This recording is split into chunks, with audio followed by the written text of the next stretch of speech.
Setelah memeriksa dan mengecek keadaanku, dokter kembali keluar ruangan. "Sebaiknya kamu jangan pulang dulu, Irma. Tunggu sampai kamu sehat dulu," kata Bu Tati.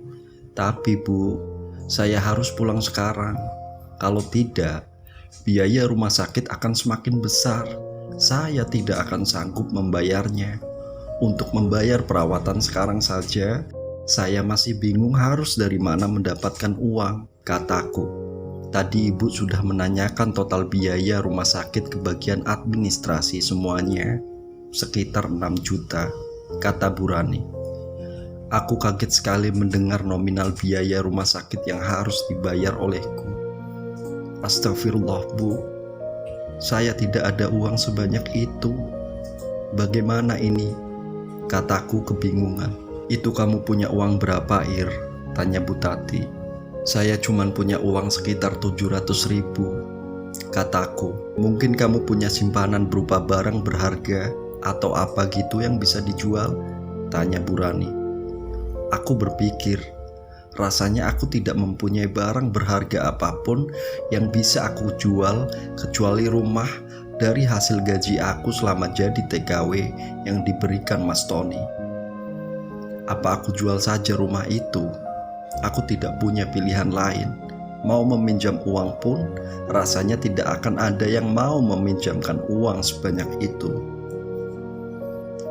Hanya rumah yang saya punya. Mungkin ibu bisa bantu saya untuk menjual rumah itu untuk biaya rumah sakit, kataku. "Tapi kalau rumah itu dijual, kamu mau tinggal di mana?" tanya Bu Tati. "Selama Irma masih belum pulih, lebih baik kamu tinggal di rumah emak saja dulu," kata Mak Eroh. Ternyata Mak Eroh tidak lupa dengan janjinya yang akan membantuku mengurus bayi ini. "Iya, Bu. Selama saya belum sembuh, saya tinggal di rumah Mak Eroh saja untuk sementara waktu. Setelah itu, saya akan mengontrak rumah," kataku.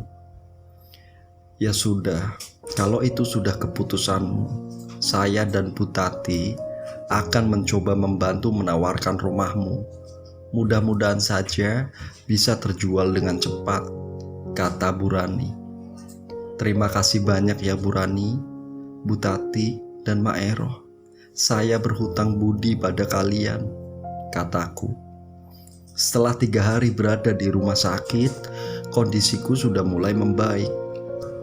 Selama di rumah sakit, Mak Eroh, Bu Tati, dan Bu Rani bergantian menjagaku. "Irma, rumah kamu sudah ada yang menawar. Rumah kamu ditawar 75 juta oleh teman saya. Gimana kira-kira? Kamu mau menjualnya atau tidak?" kata Bu Rani yang datang menjengukku lagi. "Ya sudah, jual saja Bu, agar uangnya bisa dipakai untuk membayar rumah sakit. Saya sudah ingin pergi dari rumah sakit ini," kataku.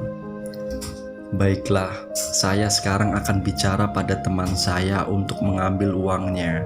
Setelah itu, saya akan kembali lagi untuk memberikan uangnya padamu.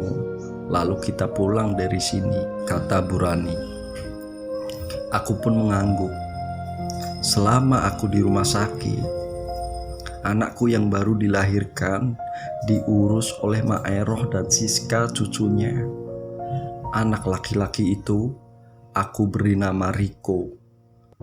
Sore harinya, Bu Rani kembali lagi ke rumah sakit untuk membawaku pulang ke rumah Mak Eroh dan mengurus segala sesuatunya di rumah sakit. Entah kenapa, Bu Rani, Bu Tati, dan Mak Eroh sangat baik sekali padaku. Yang jelas, aku sangat bersyukur akan hal itu. Aku pun pulang hari ini juga ke rumah Mak Eroh. Bu Rani memberikan sisa uang dari hasil penjualan rumah itu. Tidak lupa aku memberikan sedikit uang untuk Bu Rani karena telah membantuku menjual rumah. Kemudian aku membayar uang Mak Eroh yang waktu itu terpakai untuk biaya rumah sakit. "Irma, kamu baik-baik ya di sini. Semoga kamu cepat sembuh," kata Bu Rani, lalu dia berpamitan pulang. "Mak, Terima kasih ya atas bantuan emak. Saya tidak tahu harus mengucapkan apa lagi. Yang jelas, saya benar-benar berterima kasih banyak, kataku pada Maeroh. Iya, sama-sama Irma. Emak gak tega melihat kamu. Emak jadi teringat sama Ani. Dia juga sama seperti kamu, harus banting tulang mencari nafkah karena suaminya tidak bertanggung jawab, kata Maeroh dengan suara bergetar menahan kesedihan. Ani adalah anak Maeroh satu-satunya. Dia sekarang bekerja di Jakarta sebagai pembantu. Anaknya Siska tinggal bersama Maeroh di kampung. Oh iya Irma, kemarin waktu kamu masih di rumah sakit, Tony datang ke sini. Dia datang dan melihat anak kamu. Setelah itu dia pergi. Sepertinya dia sangat marah, kata Maeroh. Benarkah itu, Mak? Mas Tony tahu anak saya berada di sini dari siapa? Tanyaku. Mungkin dari tetangga lainnya, karena waktu emak membawa kamu ke rumah sakit, dibantu oleh tetangga lainnya, kata Maeroh. Apa saja yang dia katakan, Mak? Tanyaku. Dia hanya berkata ingin melihat anak kamu. Setelah emak perlihatkan, dia terlihat sangat marah. Lalu dia pergi begitu saja tanpa berkata apapun lagi, kata Maeroh. Aku hanya menghela nafas panjang mendengar perkataan Maeroh. Siapa itu, Mak, yang mengetuk pintu? Tanyaku pada Maeroh. Gak tahu, Ir. Biar emak buka dulu pintunya, kata Maeroh. Maeroh pun pergi membuka pintu sementara aku sedang berbaring di samping anakku. Nih Irma, cepat tanda tangan. Tiba-tiba saja Mas Tony datang lalu dia menyodorkan sebuah kertas kepadaku. Aku sedikit kaget lalu bangun. Ketika aku mengambil dan membacanya, ternyata itu adalah kertas berisi surat perceraian kami.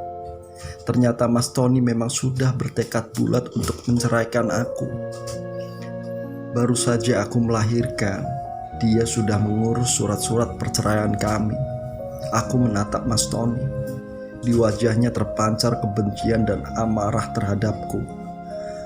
Aku masih bingung, apakah aku harus berusaha mempertahankan rumah tanggaku atau pasrah dan mengakhiri semuanya. Padahal penyebab dari semua ini adalah sebuah kesalahpahaman dan fitnahan. Apa yang harus aku lakukan sekarang?